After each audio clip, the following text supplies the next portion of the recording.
The Tour de France Femmes has broken viewing records with 23 million people watching in France. That is a huge percentage of TV viewers. And also having a look in Australia, more than 6 million tuned in to the Tour de France Femmes.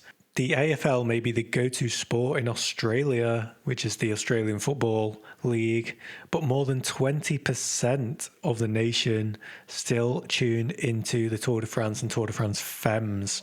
And there's another post, I can't find it now, but it said 51% of viewers of the men's Tour de France watched the ladies' Tour de France. Now, what does that tell us? Well, it tells us that people are finding the lady racing more and more entertaining. This person here, Danny, says, I think it was a better race than the men's tour because the women were a lot closer to each other. The yellow jersey kept changing. Riders were making tactical errors. There were riders blowing up, and there was still a bit of domination going on towards the end, but still, it was a really exciting race to watch. Lisa says it was exciting and unpredictable to the very end, a lot of drama.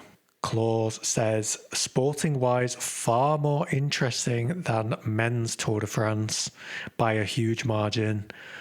And there are more comments just like that I've seen here on Facebook. More competitive than the men's tour, says Steve. Paul says it was way more exciting than the men's tour.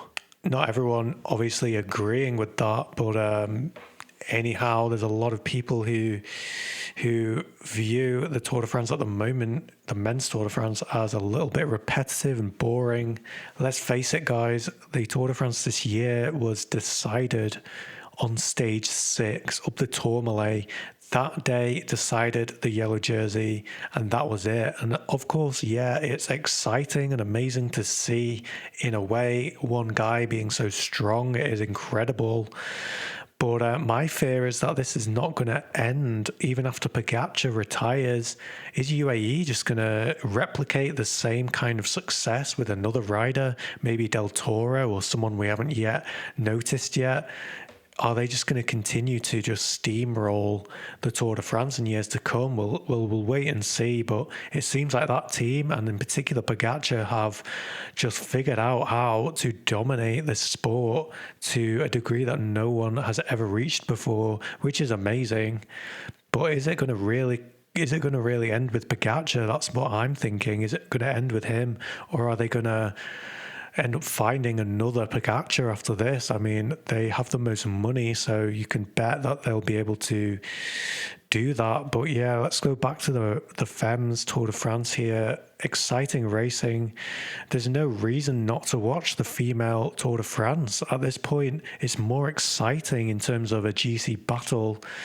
And there was drama, like at this point here, around this bend, where there was arguments going on about who did what. But yeah, there's drama in the race, arguments on the road, arguments after the race. I mean, this is viewer paradise. Like, we just want to see exciting racing. We want to see drama. We want to see arguments, don't we? I mean, it's entertaining, isn't it?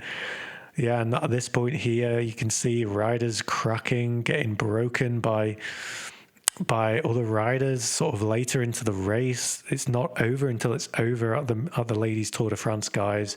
Demi Vollering winning it this year. What a great race it was. The most exciting lady race I have ever watched. But yeah, let's have a look again. These numbers are speaking for itself. The lady racing is becoming more popular because it is just more exciting than the men's racing at this point. So I think the men are going to have to start stepping the game up in terms of trying to beat Pogacar, because, come on, there must be a way to do it. Come on, guys, let's figure this out. What's going to happen at the Vuelta?